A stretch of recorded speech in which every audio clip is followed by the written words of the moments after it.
Hi, this is Mike and Joe from SK Vineyards. Today we're continuing our annual pruning session. You can begin pruning your vineyard in any time after the vines have gone seriously dormant, and they will go dormant after the really first good cold snap that you get. Probably in late November, early December, sometime in there, you'll get a good cold snap, which will force all of these canes that you'll see on these vines to turn brown and send all of their remaining nutrients into the roots for next spring. I want to show you here, we've already pruned one side of this vine to show you an example of what we're trying to ultimately achieve in doing all of our pruning. This kind of vine is called a bilateral cordon. Cordon is French for the word ribbon or rope, and you'll notice that the branch here all along this fruiting wire, as we call it, forms a kind of a ribbon or rope cordon of fruiting positions on the plant. We're trying to achieve a kind of a candelabra shape to the vines. If we could get to zoom and pan down here just a bit, you'll see that with this plant we've already gone ahead and finished it completely. You notice it's kind of like a candelabra. It's got about 6 positions on each side. That can be about 5 on one, 7 on the other, but it averages about 12 total, about 6 and 6 on each side of the cordon. The fruiting positions here, these are called spur positions, and we cut the canes. If I can get you to pan over here to show what the canes look like before they're pruned. This is what grew from last year, and we're going to reduce all of this down to just 1 spur at each position with either 1 to 2 buds this year, so that we can get good solid growth.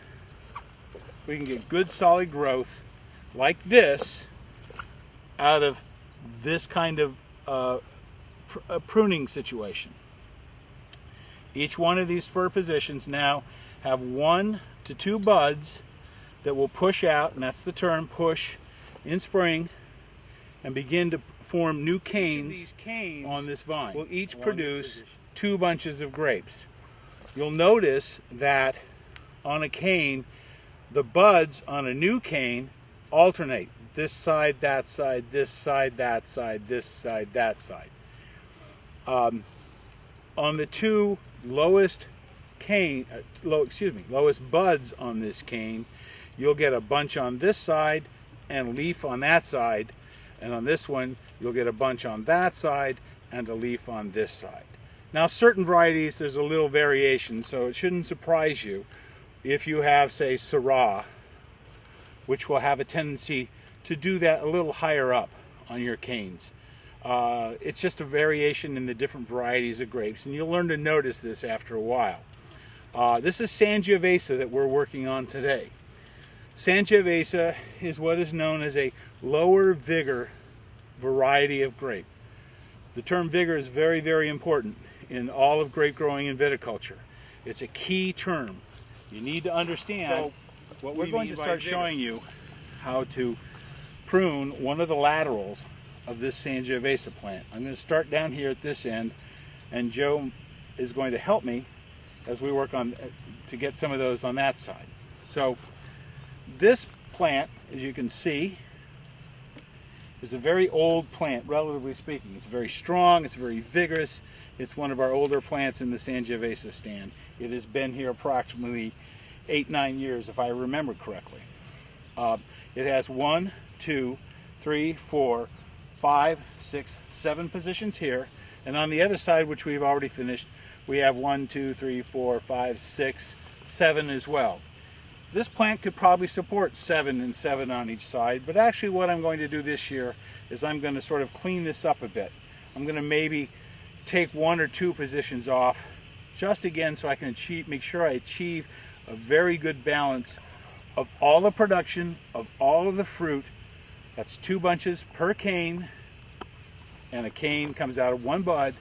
So if I leave 2 buds, I'm going to get 4 bunches off that spur growing in springtime. So I'll start right here with this very first spur position, and Joe will give me a hand here. You'll notice here in this spur position we have a bud popping out of the bottom. Whole cane popping out of the bottom.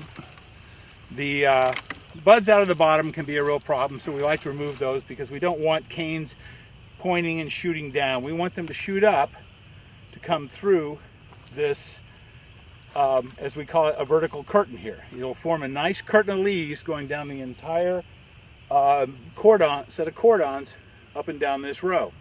So now I'm left with 2 possible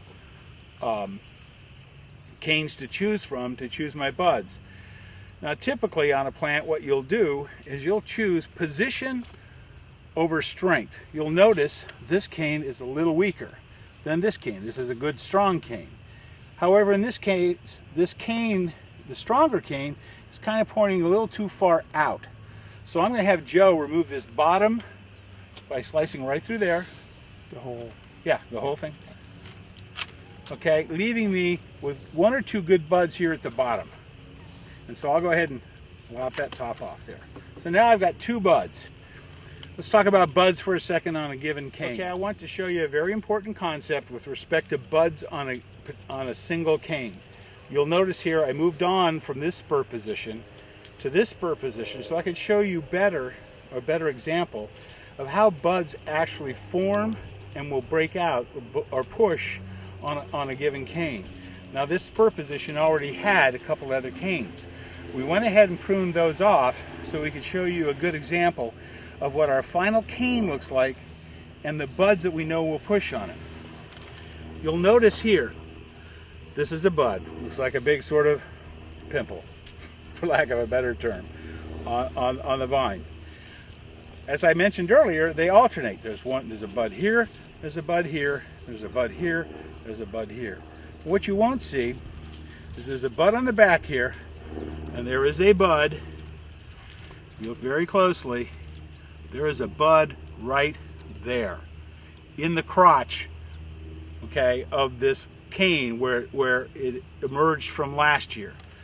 You have to count these buds when you're counting the number of buds that you're going to leave each year on a particular cane when you make it into a spur. Why is that? Because the lower buds have a greater tendency to push than the higher buds. So what you want to do is make sure you count that bud for this spur when you go to prune it. If you don't do that, you're going to with 3 buds pushing as opposed to 2 buds pushing.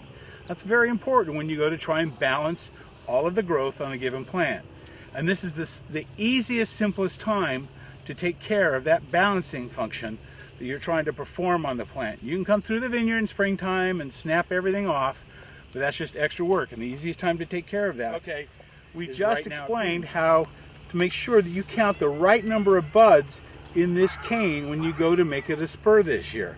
This is the one cane we decided we're going to turn into a spur, and we want to make sure that we count the right number of buds. Like I said before, if we leave too many buds, we end up with too many weak canes coming out because each one of those buds will try to take energy from this spur position, and it will divide it up by 3 rather than say dividing it up by 2. Again, this gets back to the vigor issue. You will get stronger, longer canes and better leaf material if you leave only 1 to 2 buds. So we're going to snap that off right there, and now we have our 2-bud spur. Okay, Joe will help me on this side. Go ahead and clean these up, Joe, for me, and I'll get this other extraneous material over here on this side. As we work together as a team, sometimes we'll swap plants and swap vines and just help each other get it all done. Another thing Joe is looking at, and we look at all the time, is the relative spur position. We're trying to keep these things about 6 inches apart or so. Like I said, we've got 1, 2, 3, 4, 5, 6, 7. So this year, I will choose to eliminate this position and take this down to 6 spurs rather than leaving 7. So we make sure that we have 6 spur positions that are pushing good and strong rather than having 7 that are kind of divvying up all the energy and therefore making we're finishing up this lateral. Joe's going to help me on that side. And again, like I said, we're looking for the overall position of these spurs. I'm taking this down to only 6 spurs. I'm cleaning up all this material over here. I know this looks like it's rather aggressive, but it will make for a stronger plant next year. We'll end up with 6 spurs and they'll divvy up all the fruit between them.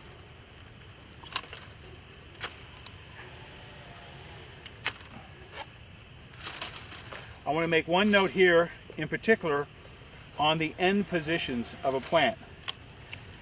Typically on a vine, you can see that, or you may see that the end position may push more buds than maybe these inside positions. That's okay. It's typical for it to happen.